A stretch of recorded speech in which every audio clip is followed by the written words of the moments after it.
اللهم صل على سيدنا ومولانا محمد. اشارے. لیکن میرے آقا کی شان ہی کچھ اور ہے. میرے آقا کے آنے کے اشارے نہیں ملے بلکہ میرے آقا کے آنے کی وضاحت دنیا میں ہو گئی.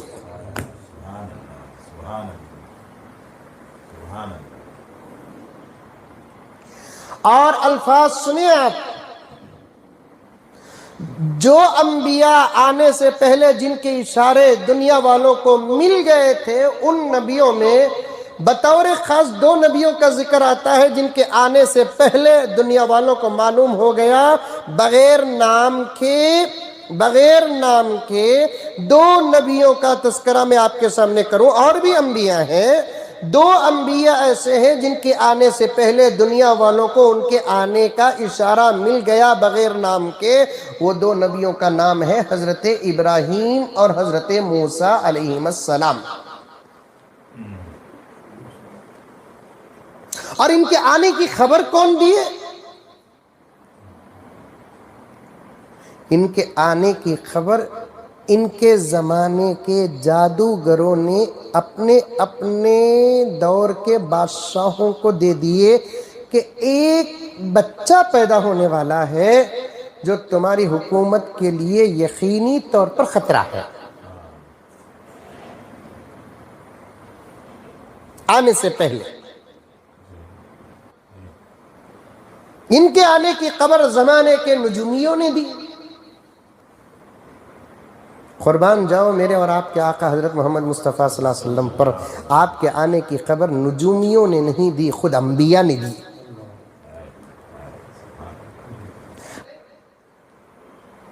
حضرت آدم علیہ السلام کے 2000 سال کے بعد حضرت ابراہیم کی ولادت ہوئی.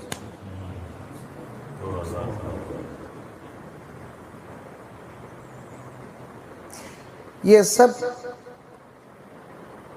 ایسی باتیں ہیں جس سے نہ ہمارے لیے مسائل بنتے ہیں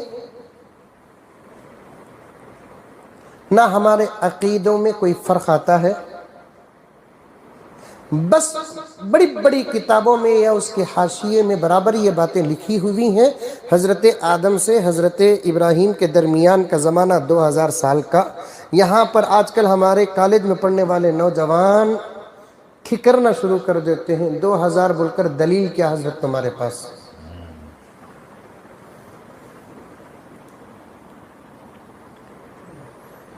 یہ سب اسرائیلی روایتیں حضرت، یہودیوں کی اور عیسائیوں کی بنائی ہوئی باتیں ہیں حضرت. یہ بحث کرنے والا کون؟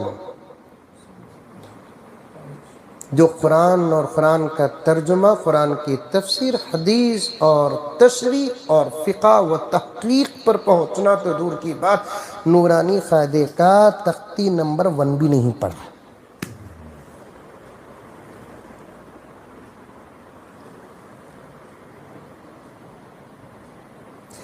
انبیاء کی زندگی کے ایسی باتیں جو بڑے ہی عجیب و غریب ہو. ایک غور سے سنیے آپ لوگ.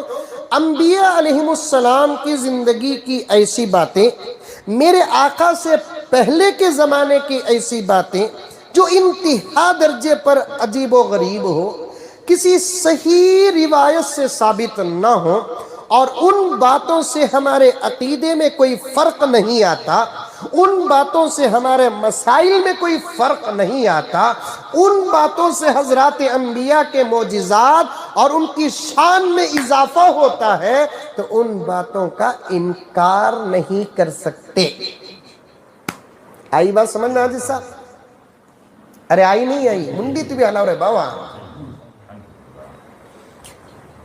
بڑا بڑا مجمع رجا کچھ سائلنٹ رہا تو مقرر کو نیند آ جاتی. یہاں بیٹھے 6 15 20 سے یہاں بھی سائلنٹ رہے تو کیا ہونا سوال؟ نیند نہ نہیں، موت آ جانی ہے. ذرا بولو سبحان اللہ، ماشاء اللہ، الحمدللہ، کیا بھی بولو. ایک بہت علمی بات ہمارے اساتذہ، کیونکہ علم مجھے وہیں سے ملا ہے نا.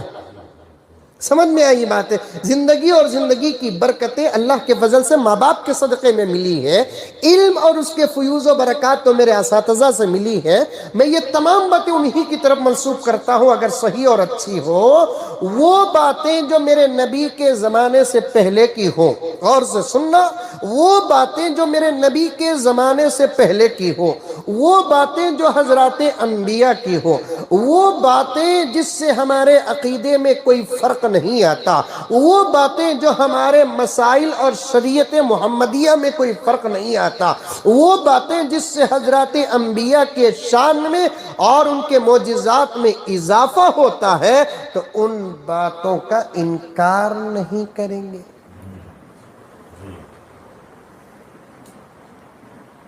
اور بھی اس مسئلے میں بڑی گہری باتیں ہیں، آپ سمجھ نہیں سکتے، میں اتنا سادہ سیدھا سمجھا کر گزر جاتا ہوں۔ حضرت آدم علیہ السلام، مجھے ایک صاحب آ کر ہماری مسجد عمر فاروق میں جب حضرت آدم علیہ السلام کا ایک واقعہ میں نے کہا کہ وَلَا تَقْرَبَا هَذِهِ الشَّجْرَةَ، اللہ تعالیٰ نے حضرت آدم سے کہا کہ اس درخت کے قریب نہ جاؤ۔ وہ درخت کون سا تھا؟ گیہوں کا تھا، بعضوں نے کہا انگور کا تھا، فلاں تھا فلاں تھا۔ مجھے ایک صاحب آ کر بیٹھ کر بحث کرنے لگے، حضرت وہ درخت گیہوں کا تھا بول کر صحیح حدیث ہے کیا؟ میں بولا نہیں تھا بول کر تیرے پاس صحیح حدیث ہے کیا؟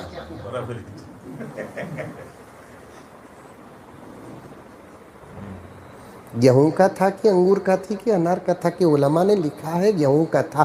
اس سے اچھا بھائی گیہوں کا رہا، عقیدے میں کوئی فرق آیا ہمارے؟ کوئی نیا مسئلہ بنا؟ وہ تو ان کی زندگی کا واقعہ ہے۔ بس جو کتابوں میں، تفسیر کی کتابوں میں، مستند تفسیر کی کتابوں میں یا اس کے حاشیے میں حضرات علماء کرام لکھے ہیں، اور بڑے بڑے اکابر علماء کرام نے مضمون کو خوبصورت بنانے کے لیے ان واقعات کا ذکر بھی کیے ہیں، جس سے عقیدے میں کوئی فرق بھی پیدا نہیں ہوتا، مسئلہ بھی کوئی نیا بنتا نہیں، اور ہمارے مسائل میں کوئی فرق بھی نہیں آتا، تو اس کے بارے میں زیادہ کھکرنے کی ضرورت نہیں۔ آدم علیہ السلام اور ابراہیم علیہ السلام کے درمیان کا عرصہ کتنا؟ 2000 سال۔ 2000 سال کے بعد حضرت ابراہیم علیہ السلام پیدا ہوئے۔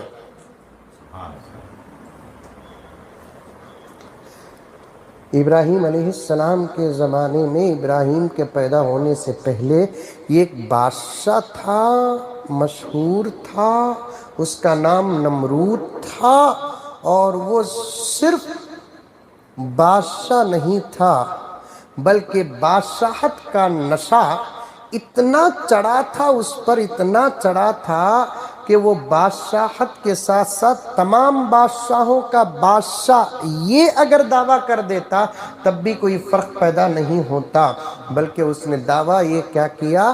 اس نے دعویٰ کر دیا کہ میں بادشاہ نہیں بلکہ میں خود خدا ہوں۔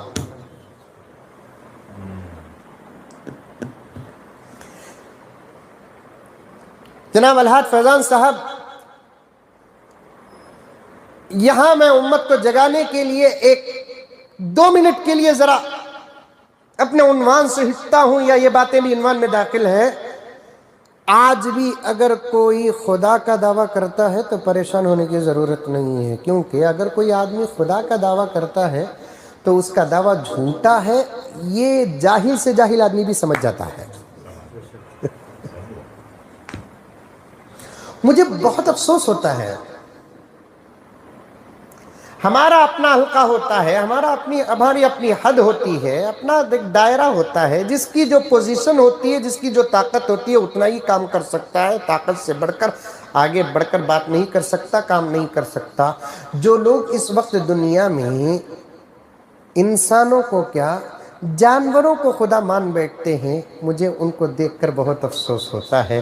جبکہ انسان خدا کا دعویٰ کرے تو اس کا باطل ہونا واضح ہے، تو جب ایک انسان جو ساری دنیا کی تمام مخلوقات میں انسان کا درجہ بڑا ہے، انسان خود خدا نہیں ہو سکتا تو پھر جانور خدا کیسے ہوگا؟ انڈرسٹینڈ؟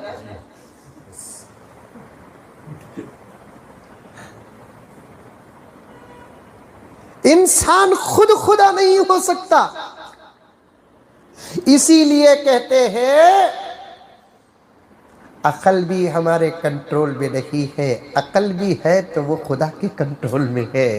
جب اس کے دروازے اور دریچے کھول دیتا ہے بندہ اس کو خود پہچان لیتا ہے۔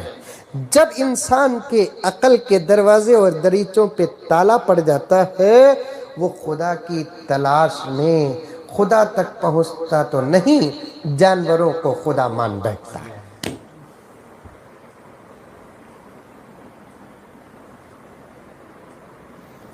ایمان کے بعد سب سے بڑی نعمت حضور کی امت میں پیدا ہونا، اور حضور کی امت میں پیدا ہونے کے بعد میں سمجھتا ہوں دنیا کی سب سے بڑی نعمت عقل سلیم ہے، عقل سلیم ہے۔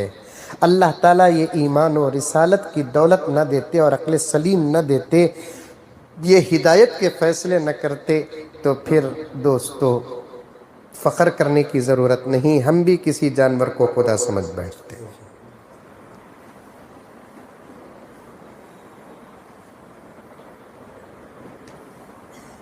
علامہ جلال الدین سیوطی رحمت اللہ علیہ فرماتے ہیں خدا کو سمجھنے کے لیے اس سے پیارا سورہ کوئی اور ہو نہیں سکتا۔ قل هو اللہ احد اللہ الصمد لم یلد ولم یولد ولم یکن له کفوا احد۔ یہ خدا کی تعریف کا بہترین ترجمہ ہے۔ جو اس سورے کو پڑھ لیتا ہے اسے خدا کی معرفت حاصل ہو جاتی ہے۔ فضائل سورۃ الاخلاص میں آتا ہے جو روزانہ کم سے کم ایک مرتبہ بھی صدق دل کے ساتھ اس سورت کو پڑھ لیتا ہے کہ پڑھ لیتی ہے اس کی موت ایمان کی حالت میں آنا یقینی ہے۔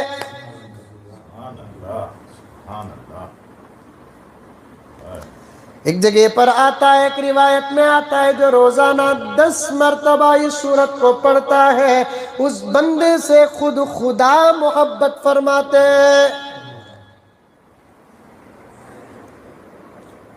ایک روایت میں آتا ہے جو 6 مرتبہ اس سورت کو پڑھ کر اللہ تعالیٰ سے دعا کرتا ہے کہ اللہ میرے 6 طرف تو اس سورت کی طرف سے حفاظت فرما، موت کے علاوہ کوئی چیز اسے ٹچ نہیں کر سکتی۔ ایک سامنے ایک پیچھے، ایک داہنے ایک بائنے، کتنے ہوئے 4، ایک اوپر ایک نیچے، 6 طرح سے 6 طرف سے اگر حفاظت ہونا ہے 6 مرتبہ سورہ اخلاص پڑھ کر اللہ سے دعا کر لے کہ اے اللہ اس 6 مرتبہ کے سورہ اخلاص کے بدلے میرے 6 جہت کی تو حفاظت فرما۔ موت ایک چیز ایسی ہے جسے کوئی وظیفہ روک نہیں سکتا، جسے کوئی تعویذ روک نہیں سکتی۔ موت ایک چیز ایسی ہے جسے کوئی دوا روک نہیں سکتی، جسے کوئی دعا روک نہیں سکتی۔ اس کے علاوہ ہر مصیبت کی حفاظت اس 6 مرتبہ سورہ اخلاص کے پڑھنے سے اللہ فرماتے ہیں۔ یہ ہم جیسے گنہگاروں کا بھی تجربہ ہے، آپ بھی کبھی تجربہ کر کے دیکھ لیں۔ گھر سے نکلتے وقت آپ یہ 6 مرتبہ سورہ اخلاص پڑھ کے نکل جائیں۔ میں آخر اس سورہ کی طرف کیوں آیا کہ خدا کون ہو سکتا ہے یہ سورہ بیان کرتا ہے۔ قل هو اللہ احد، اللہ ایک ہی ہو سکتا ہے، 2 ہوں گے لفسدتا۔ ارے احمقوں، یہ کانسٹیٹی میں 2 کونسلر نہیں ہو سکتے، ایک حلقے میں 2 ایم ایل اے نہیں ہو سکتے، ایک حلقے میں 2 ایم پی نہیں ہو سکتے، ایک اسٹیٹ میں 2 سی ایم نہیں ہو سکتے، ایک ملک میں 2 پی ایم اور 2 پریزیڈنٹ اور 2 صدر نہیں ہو سکتے۔ احمقو، اس پوری کائنات میں 2 خدا کیسے ہو سکتے ہیں؟ 3 ہونا تو بہت دور کی بات۔ کیا ہے فراز؟ اللہ اکبر، ایک ہی ہوگا۔ لاکھوں سالوں سے کروڑوں سالوں سے یہ دنیا چلتی آ رہی ہے، نظام چلتا آ رہا ہے، اگر گڑبڑ نہیں ہے تو سمجھو کہ اللہ ایک ہے، ورنہ کب تک دو خدا کے درمیان میں اتحاد رہے گا؟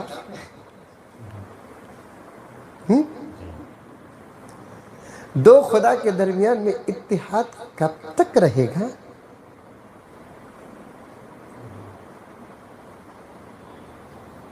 دو چیزوں کے درمیان، دو دوستوں کے درمیان میں اتحاد اور اتفاق بہت مشکل ہے۔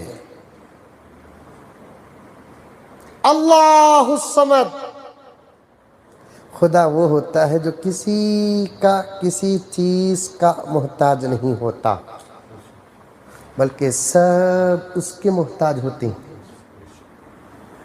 ضرورت جیسی چیز اللہ کے ساتھ نہیں ہوتی۔ اب جو لوگ اللہ کے علاوہ کسی اور کو اللہ مانتے ہیں، چلو کسی مورتی کی ہی پوجا کرتے ہیں، میں دیکھتا ہوں، آپ بھی دیکھے ہوں گے، ان مورتیوں کو نہلایا بھی جاتا ہے، اب انہیں نہانے کا محتاج ہوا کہ نہیں ہوا؟ کپڑے بھی نکال کے کپڑے پہناتے ہیں، نکالے تک پاپ بیچارے خدا کو شرم آتی ہوگی۔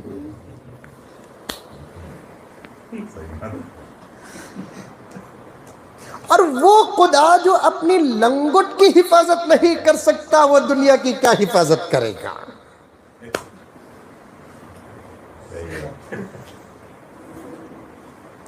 یہ تو وہ خدائیں ہیں جو بے جان ہیں، جو کپڑے پہنتے ہیں اور نہاتے بھی ہیں۔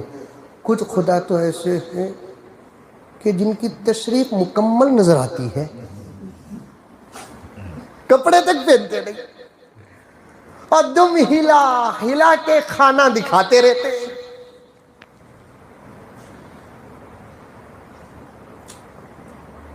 نبی نے کیا فرمایا؟ اللہ بڑے غیرت والے ہیں، شرم اور حیا سے بھی آگے کا درجہ غیرت کا ہے، اور خدا کے پاس غیرت ہے۔ العیاذ باللہ، آپ کو سمجھانے کے لیے الفاظ استعمال کر رہا ہوں بڑے ادب کے ساتھ کہ خدا بے غیرت نہیں ہوتا۔ خدا العیاذ باللہ و نعوذ باللہ، بول دیجئے آپ بھی نعوذ باللہ، بے حیا و بے شرم نہیں ہوتا۔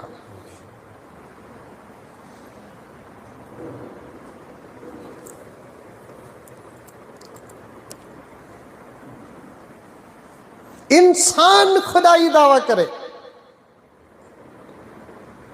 اس میں خطرہ نہیں ہے، ڈرنے کی کوئی بات نہیں ہے، کیونکہ انسان کا خدا نہ ہونا سمجھ میں آتا ہے۔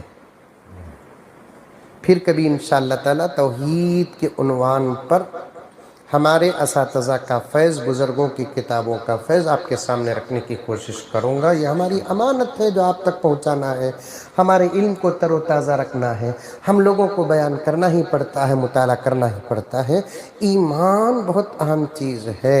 کوئی انسان خدائی دعویٰ کرتا ہے تو پھر گھبرانے کی ضرورت نہیں۔ انسان اس لیے کہ ایک سادہ سیدھا انسان بھی اس بات کو سمجھتا ہے کہ انسان خدا ہو نہیں سکتا، لیکن خطرہ آج کے زمانے میں انسان کے خدائی دعویٰ کرنے پر نہیں، خطرہ آج کے زمانے میں انسان کے نبوت کا دعویٰ کرنے پر ہے، کیونکہ انبیاء انسان تھے اور وہ نبوت میرے نبی پر ختم ہو گئی۔ آج بھی کچھ لوگ ایسے ہیں جو اپنے آپ کو نبی ہونے کا دعویٰ کرتے ہیں تو ان کے پیچھے بھی لوگ پڑے ہوئے ہیں، ولی ہونے کا دعویٰ کرتے ہیں، ان کے پیچھے بھی لوگ پڑے ہوئے ہیں۔ میں ایک چھوٹا سا جملہ بنا کر تمہارے سامنے پیش کرتا ہوں کہ کوئی آج کے زمانے میں میرے نبی کے بعد نبوت کا دعویٰ کرتا ہے تو وہ نبی ہو نہیں سکتا۔ کیوں؟ اس لیے کہ میرا نبی خاتم النبیین والمرسلین ہے۔ کوئی ولی ہونے کا دعویٰ کرتا ہے، انہیں بھی ولی ہو نہیں سکتا کہ حضرت یہ زمانے میں ولی بن سکتے ہیں، لیکن اگر کوئی ولی ہونے کا دعویٰ کرتا ہے تو اس کی ولایت کو قبول نہ کرو، کیونکہ سچا جو ولی ہوتا نہیں انہیں کبھی دعویٰ کرتا نہیں۔ یہ مکھیமான پیس، جو سچا ولی رہتا نہیں انہیں کبھی اپنے آپ کو ولی بولتا چاہے، اسے زمانہ ولی بولے تو بھی۔ میں نے ہمارے بڑوں کو نام لینا نہیں چاہتا، میں نے اپنے بڑوں کے زبان سے یہ جملے سنے ہیں. ایک شرابی، پکا شرابی، ایک ولی کامل کے پاس آ کر ہاتھ مصافحہ کر کے کہتا ہے حضرت میں بہت بڑا گنہگار، حضرت مجھے دعا کرو. حضرت بول رہے ہیں تیرے سے بڑا میں گنہگار، تو مجھے دعا کر. یہ سچے ولی.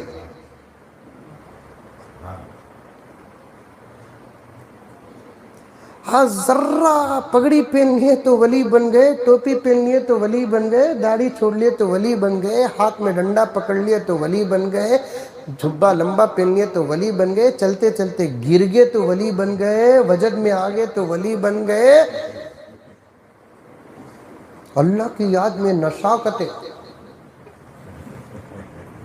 اللہ کی یاد کا نشہ نہیں، باٹل کا اثر.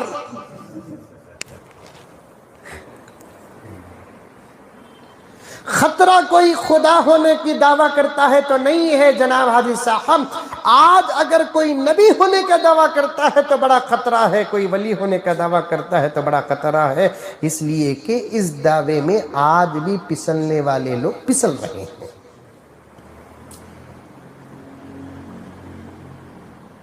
اسی لیے ایک جملہ اپنے بچوں کو سکھا دیجئے، خدا کے علاوہ کوئی خدا نہیں، نبی کے بعد کوئی نبی نہیں. خدا کے علاوہ کوئی خدا نہیں، نبی کے بعد. ابراہیم علیہ السلام کے آنے سے پہلے، محبوب صاحب توجہ چاہتا ہوں سنیے، ابراہیم علیہ السلام کے آنے سے پہلے جو بادشاہ تھا اس کا نام تھا نمرود. نامت بدلتے سو ایسے نمرودوں کے کاما، تو آج بھی کچھ نمرودوں کے ایسے ہیں جو وہ نمرود کے جو تھے، اس نمرود کی بھی وہ تھی.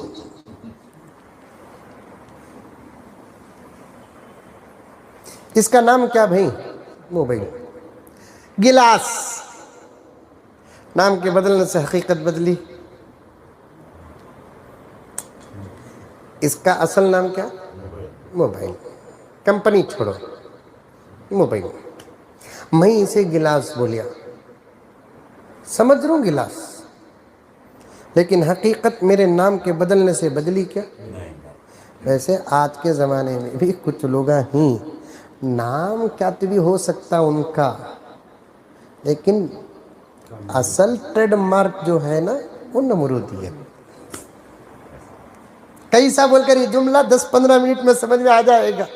نمرود وہ بادشاہوں میں سے ایک بادشاہ تھا جو خدائی دعویٰ کر رہا تھا. شداد خدائی دعویٰ کیا، نمرود خدائی دعویٰ کیا، فرعون خدائی دعویٰ کیا.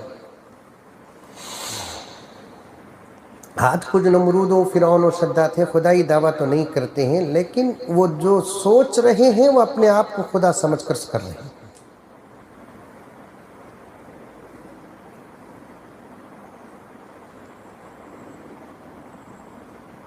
کسی کو چھوڑ دیا تو یہ سمجھ گیا کہ میں نے اسے زندگی دے دی، کسی کو مار دیا تو یہ سمجھ گیا کہ میں نے اسے موت دے دی. موت و حیات کا مالک اللہ تعالیٰ ہے. اس کا یہ مطلب کیا ہے معلوم؟ اللہ مردے کو زندگی دے سکتا ہے، زندے کو مردہ بنا سکتا ہے، یہ منع ہوتا ہے. یہ نمرود، یہ فرعون، یہ شداد سب ہے نا، موت و حیات کے ہمیں بھی مالک ہیں. کیسا اسے چھوڑ ڈالے، دیکھو ہمیں حیات کے مالک بن گئے، کسی کو مار ڈالے تو ہمیں موت کے مالک بن گئے. نہیں، ان کو بولنا. ابراہیم علیہ السلام نے بھی کہا، دوسرے نبیوں نے بھی خدائی دعویٰ کرنے والوں سے کہا، اگر تو زندگی کا مالک ہے تو پھر کسی مردے کو زندہ کر. یہ ہے خدا کی قدرت، اور یہ کام اللہ کے علاوہ کوئی نہیں کر سکتا. یخرج الحی من المیت ویخرج المیت من الحی.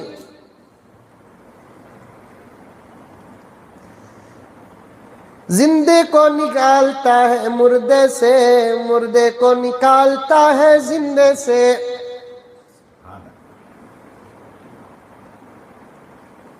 انسانوں میں بھی کئی انسان ایسے ہیں جو مرنے کے بعد پھر زندہ ہو گئے ہیں.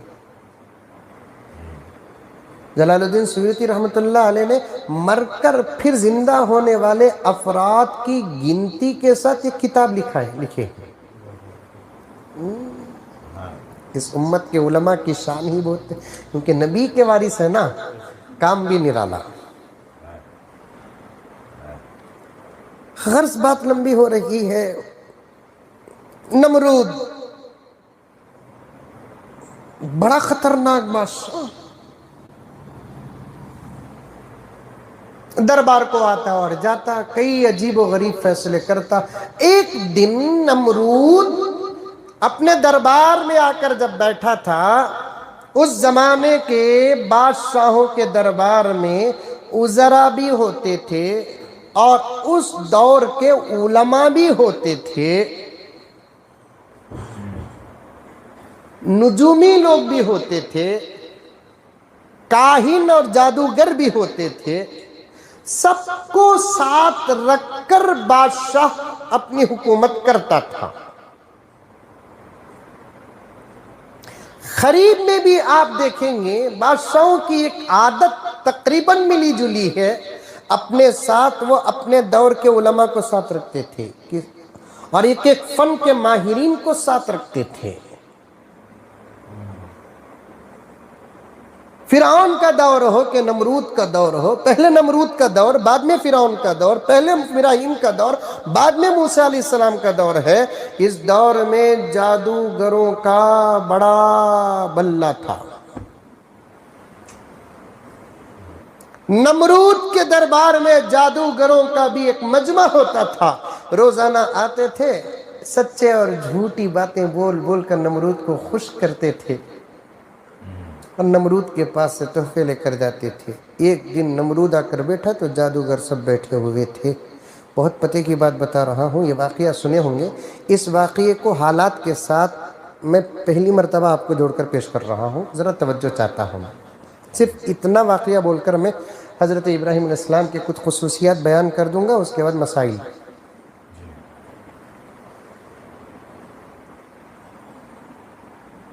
پورے جادوگر بیٹھے ہوئے تھے, سب کی چہرے اترے ہوئے تھے, کیونکہ سب کے سب کسی بھی رات کوئی سچا خواب نہیں دیکھے تھے, اس لیے جھوٹ بول کر لے لیتے تھے. لیکن اتفاق اور خدا کی عجیب و غریب قدرت کے اس دن پورے جادوگر ایک سچا خواب دیکھے تھے, اس لیے سب کے چہرے اترے ہوئے تھے. دربار میں آئے پورے جادوگر, نمرود آنے سے پہلے پورے جادوگراں بیٹھے تھے, سب کے صورتاں اترے ہوئے تھے. ایک دوسرے پہلے پوچھ لے کہ تمہاری صورت تمہاری کی ایسی ہے. تیسرا کو بولتا تمہیں دو جنے کی اترے اترے دکھ رہی, وہ دو جنے بولتے تو کی اترا اترا دکھ رہا, کیونکہ چہرہ ہے نہیں, ہماری زندگی کا صفحہ ہے. خوشی کا بھی اظہار آٹومیٹک ہو جاتا ہے, لاکھ آپ چھپائے. غم کا بھی اظہار ہو جاتا ہے, لاکھ آپ چھپائے. چہرہ بتا دیتا ہے, عجیب و غریب طریقے سے بتا دیتا ہے یہ چہرہ. تمہیں کتنا بھی ٹینشن چھپاؤ, معمولی سے معمولی نا تجربے کار بھی خالی صورت دیکھ کر کیا ٹینشن ذرا, حالانکہ انہیں چھپا دلیا, پان کھالے کو آیا ہے. ابھی ذرا آگے بڑھ کو ماریا بھی ہے ایک سگریٹ, پھر بھی دوست پہچان کیا کی ٹینشن ہے نا.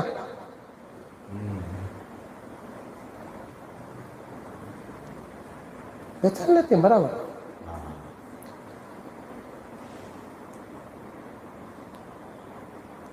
صورت جو ہے نا ہمارے اپنے زندگی کے خوشی اور غم کا ڈسپلے ہے.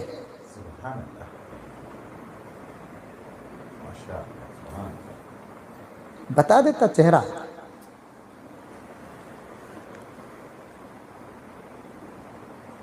گھر سے باہر نکل کے صورت بتا دیتا, میاں بیوی میں کیا بھی جھگڑا نہیں, باہر نکلے چہرہ بتا دیتا. زبردست ٹینشن. ابھی قریب میں ایک لطیفہ پڑا, ایک آدمی ایک دکان کو گیا تو دکان والا صورت اتارنے کو کھڑا تھا. انہیں پوچھا کہ بھی صورت کیا بھائی, گھر میں خالی جورو ستاتی, کیا ستاتی, یہ کرو وہ کرو وہ کرو یہ کرو وہ کرو کتی.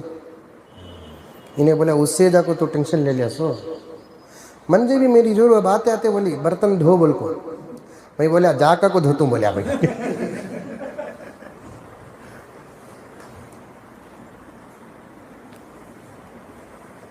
پورے جادوگر اب تک جو خواب نہیں دیکھتے تھے خواہ بادشاہ کو خوش کرنے کے لیے کہتے کہ بادشاہ آج میں خواب دیکھا، آپ پہلے آسمان میں تھے، آج میں خواب دیکھا، آپ دوسرے آسمان میں تھے۔ تیسرا کہتا بادشاہ میں نے آج خواب دیکھا، فلاں کام آپ سے ہو رہا ہے، فلاں کام آپ سے ہو رہا ہے۔ آج میں خواب دیکھا بادشاہ، ساری دنیا تمہیں سجدہ کر رہی ہے، فلاں فلاں۔ دیکھے نہیں خواب، جھوٹ بول کو بولنے کرتے۔ آج اللہ تعالیٰ نے ان تمام جادوگروں کو ایک سچا خواب دکھایا، سب کے سب پریشان، کیونکہ وہ خواب دراصل بادشاہ کے خلاف میں تھا۔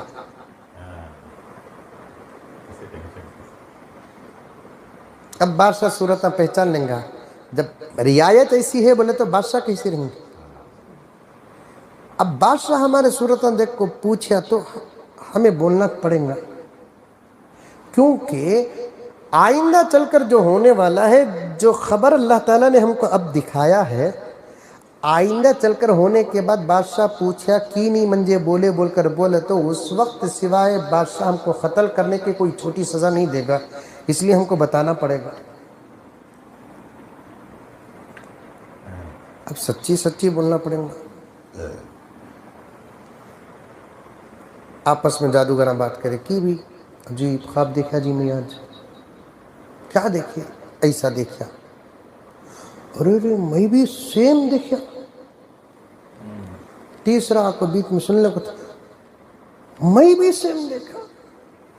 پورے دربار والے بول رہے ہیں آج عجیب و غریب بات ہے، ہم سب کو ایک ہی خواب پڑا ہے۔ اچھا تعبیر بیان کرو، کیا تعبیر ہے؟ یہ خواب کی یہ تعبیر ہو سکتی، یہ خواب کی یہ تعبیر، میرے نزدیک بھی یہ تعبیر، میرے نزدیک بھی یہ تعبیر، کیا کرنا ہم؟ یہ باتیں کر لگے تھے، بادشاہ آ گیا، کون؟ نمرود۔ بادشاہ آ گیا نمرود، آتے ہی بیٹھا تو صورتیں تو بتا دیے۔ بادشاہ بولا کی رہے صورتیں بیوائیں گے سکا نہیں، کیا بھی نہیں، کیا صورت کی اتر کر ہے، کیا قصہ؟ بادشاہ پہلے تمہیں ہم نہ جان بخشو، ہمیں بولتی کیا؟ جان بخش دیا، بولو، مارتا نہیں، بولو۔ آج آپ کے دربار کے تمام نجومی جادوگروں نے ایک خواب دیکھا جو سب کو ایک وقت میں ایک ہی پڑا خواب۔ کیا پڑا؟ بادشاہ 1 سال کے اندر اندر آپ کے سرحد میں ایک بچہ پیدا ہونے والا ہے جو آپ کو اور آپ کی حکومت کو ختم کر کے رکھ دے گا۔ آپ کی انسانیت کیا، وہ بچہ آپ کی خدائی کو بھی ختم کر کے رکھ دے گا۔ بادشاہ جو بچہ پیدا ہونے والا ہے، جس کو ہم نے خواب میں دیکھا، وہ بے یار و مددگار رہے گا، لیکن اس کے ساتھ ایک طاقت ہوگی جس طاقت کا اندازہ آپ کو نہیں ہوگا۔ بادشاہ وہ آپ کے مقابلے میں ہر میدان میں تنہا رہے گا، اور آپ اپنی پوری خدائی، پوری بادشاہت، پوری طاقت، پورے لاؤ لشکر کے ساتھ رہ کر بھی تنہا اس بچے کے سامنے آپ کامیاب نہیں ہو سکتے، چونکہ بادشاہ معاف کر ڈالیا نا۔ اتنی تو انسانیت نمرود میں تھی کہ معافی کا وعدہ کرنے کے بعد اتنی خطرناک باتیں سن کر ان جادوگروں کو نہیں مارا، ورنہ تو یہ باتیں ایک ایک جملہ جو میں بولیا نہیں، یہ کم بولیا ہوں، اس سے زیادہ وہ جادوگروں سے بولے ہی تو اس کا حال کیا ہوا رہنگا۔ آج کے زمانے میں اس کی پوزیشن بتانا بولے تو heart attack, typhoid, B P نہیں، اتنے باتیں سن کر اسی وقت نمرود کو کرونا آ جاتا۔ آج کے زمانے میں سب سے خطرناک بیماری نہ بابا، وہ کسی کو ہارٹ آ گیا، ہارٹ کتنی خراب کرتے اس کو، خطرناک سے خطرناک بیماریاں سنو، سننے والے کو ٹینشن نہیں رہتا۔ ان کے بابا کو کرونا کہتے بیٹے سے ملنا چھوڑا تھا. کیا حاجی صاحب بات صحیح نہیں؟ آخر وہ کرونا سے اتنا ڈر کئی کو ہے, وہ کرونا پبلک کچھ کیوں آ رہی ہے سو, یہ بڑے توپاں کو کئی کو نہیں آ رہا ہے کرونا. میں بھی سوچتے سوچتے میرے بالاں وقت سے پہلے سفید ہو جا رہی ہیں.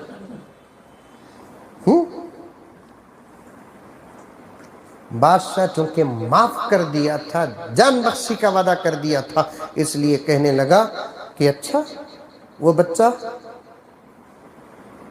1 سال کے اندر پیدا ہوگا. اچھا ہاں بادشاہ, اور یہ بھی آپ کو بتا دوں, آج رات ہی کو وہ بچہ بشکل نطفہ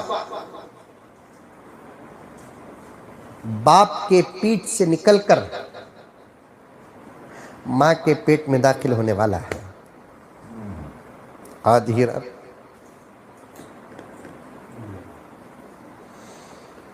چونکہ پاور تھا اس کے پاس, حکومت تھی اس کے پاس, طاقت تھی اس کے پاس, اس دن کی سلطنت اور اس دن کی حکومت اور اس دن کا دربار اس فیصلے پر اور اس بل پر ختم کرتا ہے کہ آج کے بعد سے لے کر 3 دن تک کوئی شوہر اپنی بیوی سے ہرگز نہ ملے اگر جائز رشتہ ہو. یہ سنیے, جائز و ناجائز رشتے ہر دور میں رہے ہیں. نجومیوں نے یہ کہا وہ بچہ ناجائز طریقے سے پیدا نہیں ہوگا, جائز طریقے سے پیدا ہوگا. اور میرے دوستو, اس وقت آج میرے ساتھ جتنے لوگ ہیں حاضرین و غائبین میں, حاضرین و ناظرین میں, ناجائز میں کسی بھی قسم کی کوئی طاقت نہیں ہوتی. انقلابی اگر طاقت ہوتی ہے تو وہ جائز میں ہوتی ہے. ناجائز بچے کوئی کارنامہ کر ہی نہیں سکتے, اور جائز بچے تو دنیا کی تاریخ بدل سکتے ہیں. ناجائز بچوں کے اندر کوئی حوصلہ نہیں ہوتا, کوئی ہمت نہیں ہوتی, کوئی جرت نہیں ہوتی, کوئی شجاعت نہیں ہوتی. ہمت, شجاعت, انقلابی زندگی اللہ تعالیٰ ناجائز خون کے اندر نہیں رکھتے, جائز خطرے کے اندر رکھتے ہیں. اسی لیے اولاد کے نسب کی حفاظت کی اسلام بڑی تاکید کرتا ہے, اسلام بڑی اہمیت بتاتا ہے. بادشاہ کو نجومیوں نے کہا آج رات اس بچہ, وہ بچہ بشکل خطرہ خون کا نطفے کا ایک جائز باپ کے پیٹ سے نکل کر ایک جائز ماں کے پیٹ میں داخل ہو جائے گا. بادشاہ نے بھی اعلان یہ کیا آج رات جتنے جائز رشتے ہیں وہ تمام رشتے 3 دن تک الگ الگ رہیں گے, کوئی کسی سے نہیں ملے گا. نمرود نے بل پاس کر دیا. کیا پاس کر دیا؟ آج سے لے کر 3 دن تک جائز رشتوں کی ملاقات نہیں ہوگی. ناجائز کانتویدہ کو مریں دو. قانون. آہا, اللہ کی عجیب قدرت. نمرود کے پرسنل کمرے میں چراغ دان پکڑ کر پوری رات ٹہرنے والا جو تھا اس کا نام آزر تھا. آزر. رات میں دور سے اجالا, ایسے بیڈ لائٹ سبھی نہیں تھے نا, چراغ پکڑ لے کر کھڑنے والا ایسا پوری رات کو. اس زمانے میں رعایا کی, بادشاہ کی, سورج غروب ہو کو 2-3 گھنٹے کے بعد سو جاتے تھے, صبح اٹھ جاتے تھے, مسلمان ہو کے غیر مسلم کون بھی ہو. اب جو وہ چراغ پکڑ کر دھیمی روشنی رات میں بیڈ لائٹ کی طرح کھڑے رہتا نہیں, انہیں جو کھڑنے والا تھا اس دن اس کی نائٹ ڈیوٹی تھی, اس کی باری تھی, اس کا جائز رشتہ تھا. اب بادشاہ بل پاس کر کے سو گیا. کئی کو سویا یہ تو مجھے سمجھ میں نہیں آیا. جب ٹینشن تھا تو سویا کئی کو؟ ٹینشن میں نیند آتی کیا؟ خدا کی عجیب قدرت ہے، ٹینشن بھی دیا نیند بھی دیا، ٹینشن بھی دیا نیند بھی دیا، سو گیا. اب آزر کو کھانا دینے کے لیے اس کی بیوی آئی.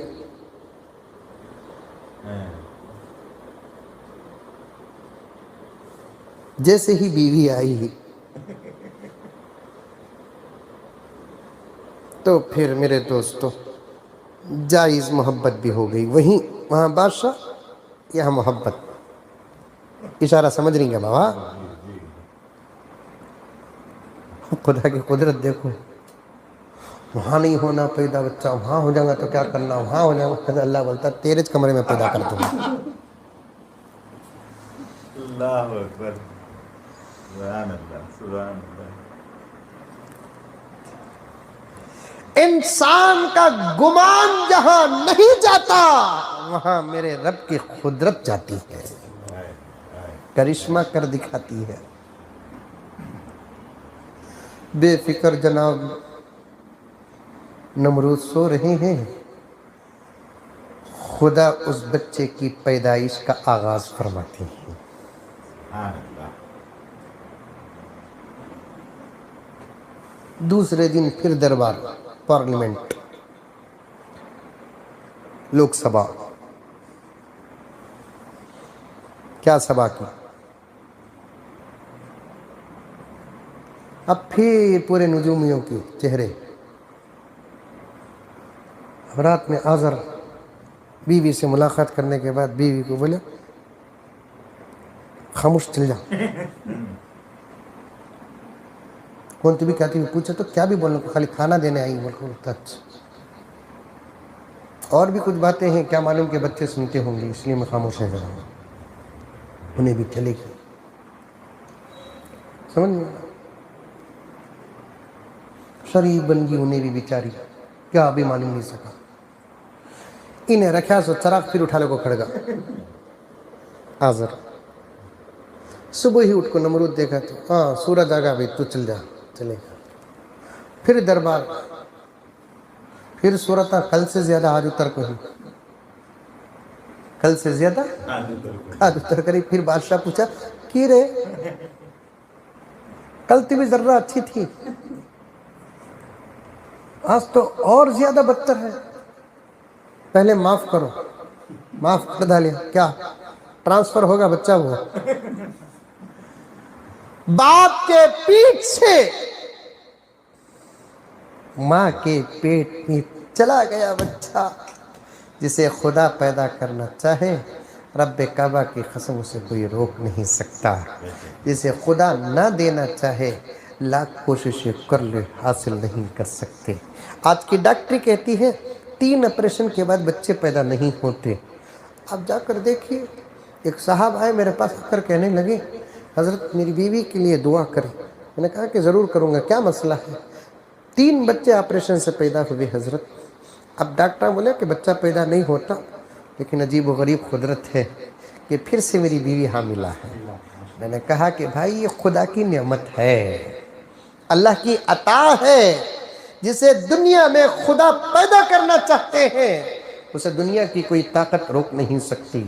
جسے اللہ تعالیٰ نہ پیدا کرنا چاہے دنیا کی کوئی طاقت لاکھوں روپے خرچہ کرے. ایک میاں بیوی کو بچے نہیں 20 لاکھ روپے خرچ کرے، 20 لاکھ روپے دواؤں پر، ایلوپیتھک دوا، آیورویدک دوا، ہمدرد کی دوائیں، تعویذ فلیتے، سب کیے بچے نہیں ہوئے. اس کے بعد کسی نے کہا کہ ان کا قطرہ لے کر انجیکشن کے ذریعے سے بغیر ملاقات کے ان کے رحم مادر میں داخل کر دو، ممکن ہے کہ ہو جائے گا. مجھ سے مسئلہ پوچھنے کے لیے جب آئے تو میں نے کہا کہ بھائی ازل سے جو طریقہ چلتا آ رہا ہے اولاد کے حصول کا وہ طریقہ اپناؤ. یہ نئے طریقے اپنا کر بچے حاصل کرنا، پہاڑ کھود کر چوہا نکالنے کی ضرورت نہیں ہے. مقدر میں ہے تو اللہ تعالیٰ دیں گے. مقدر میں نہیں ہے تو نہیں دیں گے. نہ دینے کا مقصد اللہ تعالیٰ جانتے ہیں, نہ دینے کا فائدہ اللہ تعالیٰ جانتے ہیں. آپ زبردستی حاصل کرنا چاہے, وہ بچہ تمہارے سکون کے لیے مضر بن جائے, تمہارے لیے سر کا درد بن جائے تو کیا ہوگا؟ دینا چاہے تو اللہ تعالیٰ دیں گے, نہ دینا چاہے تو اللہ تعالیٰ نہیں دیں گے. آخر بچہ, نجومیہ نے کہا کہ ادھر سے بچہ کا خطرہ ادھر چلا گیا ہے. بادشاہ نے کہا کہ تم برباد ہو, تمہاری جادوگری ایک جوڑے کو روک نہیں سکی, چونکہ جان کی سلامتی دے دیا, زبان بدل نہیں سکتا. اب قانون لگاؤ, 1 سال کے اندر اندر جو بچہ پیدا ہوگا, اگر لڑکا ہو اسے قتل کر دو, لڑکی ہو تو اسے چھوڑ دو. لڑکا ہو اسے قتل کر دو, لڑکی ہو اسے چھوڑ دو. 70,000 لڑکوں کو قتل کر دیا گیا. ان 70,000 بچوں کے بیچ میں اللہ تعالیٰ نے حضرت ابراہیم کو بچا کر زمانے کے سامنے پیش کیا.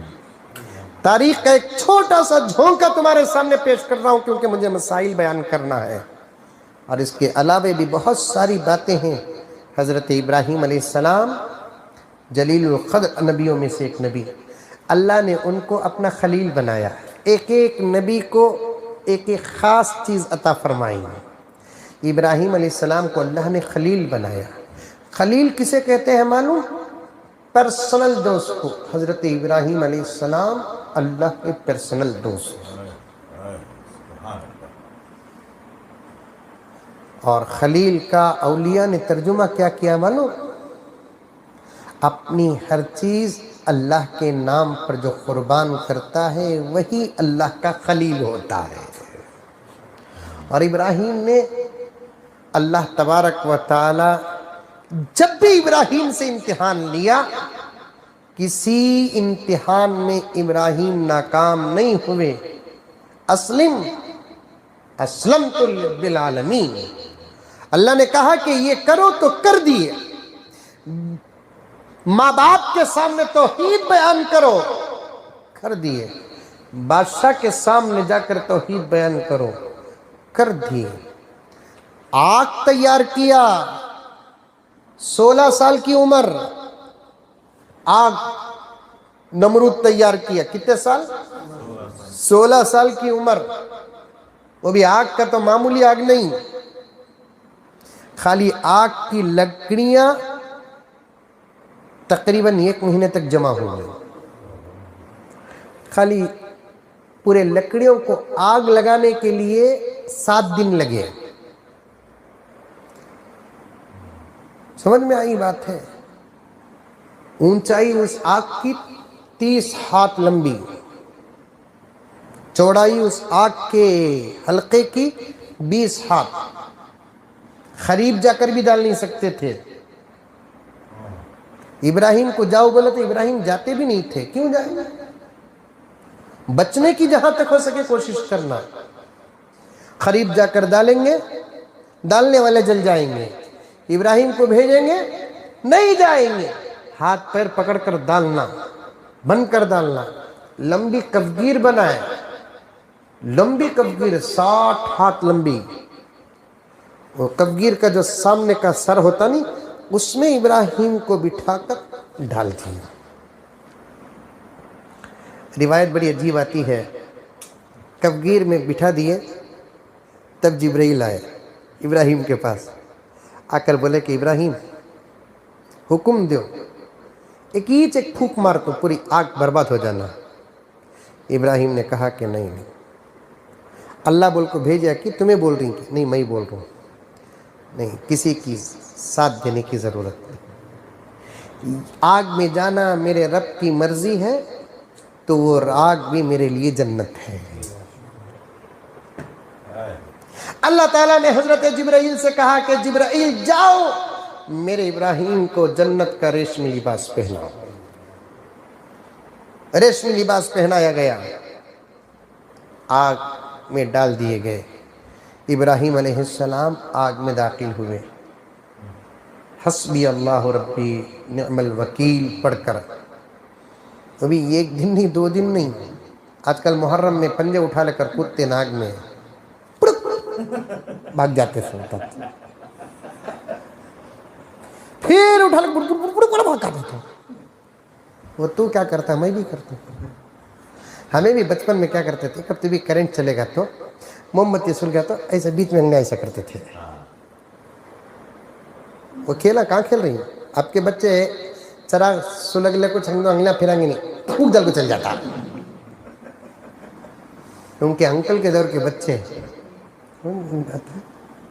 ہمیں بھی کیا کرتے تھے، ایسا کرتے تھے، جلتی نہیں تھی، ایسا کرتے تھے۔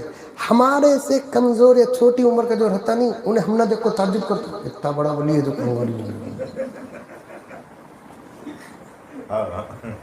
دیکھ بھائی، حتیٰ کہ ایک انگلی نہیں، کبھی کبھار 2 انگلیاں ڈالتے تھے، ایسا ہاتھ بھی کر لیتے تھے، اوپر سے لے کے چل جاتے تھے، سر بول کر گزرنے سے احساس نہیں ہوتا، پنجے اٹھا لے کر بڑ بڑ بھاگ جاتے ہیں، ایسا نہیں۔ ابراہیم علیہ السلام آگ میں 3 روایتیں آتی ہیں 7 دن رہے، اور ایک روایت میں 40 دن، اور ایک روایت میں 50 دن رہے۔ آگ میں کتنے دن؟ 50 دن، 40 دن، 7 دن۔ بڑی عجیب و غریب باتیں ہیں، انشاءاللہ کبھی تفصیل کے ساتھ موقع ملے گا تو سناؤں گا میں۔ فرشتے ملنے آتے تھے حضرت ابراہیم علیہ السلام کو، آگ میں فرشتے ملنے آتے تھے۔ جیسے ہی حضرت ابراہیم علیہ السلام آگ میں گئے، اللہ کی قدرت بھی عجیب قدرت ہے، باہر سے دیکھنے والوں کو وہ آگ نظر آتی تھی، ابراہیم علیہ السلام کے لیے وہ باغ ہو گیا۔ قُلْنَا يَا نَارُ كُونِي بَرْدًا وَسَلَامًا عَلَىٰ إِبْرَاهِيمَ۔ اللہ تعالیٰ فرماتے ہیں ہم نے آگ سے کہا، اے آگ میرے ابراہیم کے لیے ٹھنڈی ہو جا، ایسی ٹھنڈی جو سلامتی عطا کرے۔ ٹھنڈ بھی 2 قسم کے ہیں، ایک مزہ دینے والی ٹھنڈ، ایک تکلیف دینے والی ٹھنڈ ہے نہیں، ایک لذت دینے والی ٹھنڈی، ایک تکلیف دینے والی ٹھنڈی۔ کب بھی کمروں میں اے سی ڈالتے ہیں، چپ کے ٹمپریچر لائٹ رہا تو مزے سے براٹے مار کو سوتا ہوں، سویا سو ہوں، چل جانا کل ٹمپریچر بڑھا دلو، ٹھنڈا ہو جاتا ہوتا ختم۔ ہر چیز، گرمی بھی لذت دینے والی ایک گرمی ہے، ٹھنڈک دینے والی ایک گرمی ہے۔ سردی کے موسم میں گرم گرم ایک چائے کی پیالی لمٹ، یہ مزہ دینے والی گرمی۔ ڈائریکٹ چاچ اس کے منہ میں چھانو کیا ہو، تکلیف دینے والی گرمی۔ اللہ تعالیٰ نے آگ سے کہا کہ تو ٹھنڈی ہو جا، ایسی ٹھنڈی نہیں کہ ابراہیم کو تکلیف پہنچے، ابراہیم کو مزہ ملے اس ٹھنڈک میں۔ روایت میں آتا ہے دربار محل کے اوپر سے نمرود کی بیٹی آگ کو دیکھتی، اللہ تعالیٰ نے آگ کی حقیقت اور نمرود کی بیٹی کے بیچ میں سے پردے اٹھا دیا۔ اب دیکھتی ہے کہ ابراہیم کا حال کیا ہے۔ ابراہیم بجائے تڑپنے، آہا واہ واہ کرنے کے، اطمینان سے نماز پڑھ رہے ہیں۔ ابراہیم کو دیکھ کر نمرود کی بیٹی نے پوچھا، اے ابراہیم کیا تمہیں آگ نہیں جلا رہی ہے؟ ابراہیم نے کہا کیوں جلائے گی، آگ بھی جلنے کے لیے خدا کی اجازت لیتی ہے، آگ بھی جلنے کے لیے خدا کی اجازت لیتی ہے۔ جب اللہ ہی کی اجازت آگ کو نہیں ملی تو آگ کیسے چلائے گی؟ ابراہیم کا یہ معجزہ دیکھ کر نمرود کی بیٹی نے پوچھا ابراہیم تمہارا وہ کون سا خدا ہے جس کی قدرت آگ پر بھی چلتی ہے؟ حضرت ابراہیم نے کہا میرا خدا وہ ہے جو کائنات کو پیدا کیا، مجھے بھی پیدا کیا، تجھے بھی پیدا کیا، تیرے باپ کو بھی پیدا کیا۔ نمرود کافر کا کافر رہا۔ ابراہیم کے معجزے کو دیکھ کر نمرود کی بیٹی ایمان لے کر آ گئی۔ بڑے بڑے امتحانات ہوئے حضرت ابراہیم علیہ السلام سے، انہی امتحانات میں سے ایک امتحان کیا تھا؟ اپنے بیٹے کو قربان کرنے کا۔ حکم تو آیا بیٹے کو قربان کرنے کا، حکم کی تعمیل میں انتہا تک پہنچے حضرت ابراہیم علیہ السلام۔ انتہا تک کا مطلب کیا ہے؟ بچے کے گلے میں چاقو رکھ دیے، یہ انتہا نہیں بلکہ چاقو تک چلا دیے، یہ حکم کی انتہا۔ چلی نہیں چاقو، جیسے وہ آگ جلائی نہیں ویسے چاقو جلی نہیں۔ چاقو بھی کٹنے کے لیے خدا کی اجازت کی محتاج ہوتی ہے۔ لکھا ہے نہیں کتابوں میں، بڑا اچھا جملہ لکھا ہے، اولیاء و صوفیاء و علماء نے لکھا ہے جب چاقو چلی نہیں، کاٹتے کاٹتے چلی نہیں، تو ابراہیم کو غصہ آیا کہ خدا کے حکم کی تعمیل میں رکاوٹ بن رہی ہے، چلتی نہیں، چاقو کو پھینکتے ہیں، تو اللہ تعالیٰ نے چاقو کو زبان دیا۔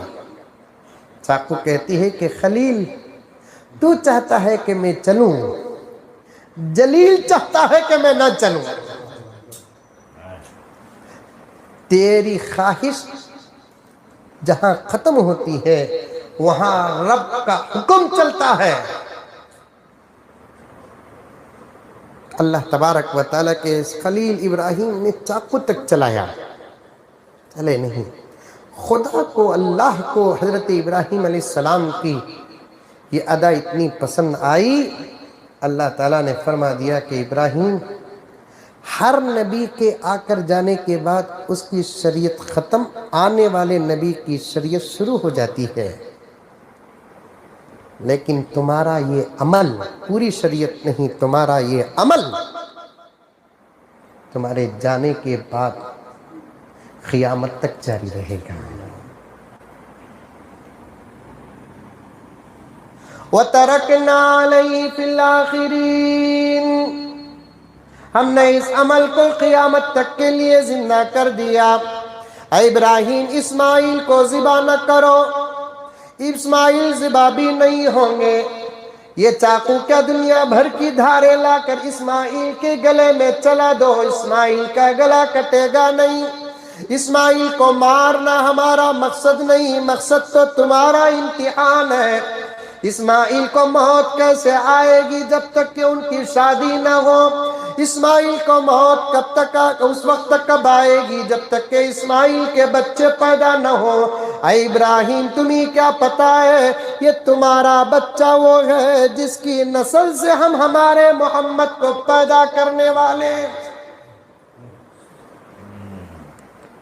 جس کی نسل سے ہم ہمارے پیغمبر کو پیدا کرنے والے ہیں۔ اسی سنت کو زندہ کرنے کے لیے بجائے اپنے بچوں کو ذبح کرنے کے، جانور کو ہم ذبح کر کے اللہ کی رضا چاہتے ہیں۔ اسی لیے پیغمبر سے صحابہ نے جب پوچھا یا رسول اللہ یہ قربانی کیا ہے، حضرت حضور پاک صلی اللہ علیہ وسلم نے فرمایا سنت ابیکم ابراہیم، یہ تمہارے ابا، اہل عرب ابراہیم کو ابا کہتے تھے، یہ تمہارے ابا ابراہیم کی سنت ہے جو میری امت اور میری شریعت میں ایک حصہ بن گیا ہے۔ جو صاحب مال ہوتا ہے اس کے لیے سال میں ایک مرتبہ قربانی کرنا پڑے گا۔ اللہ تبارک و تعالی ہم تمام کو ایسا جذبہ، ایسی ہمت، ایسی جرت عطا فرمائے۔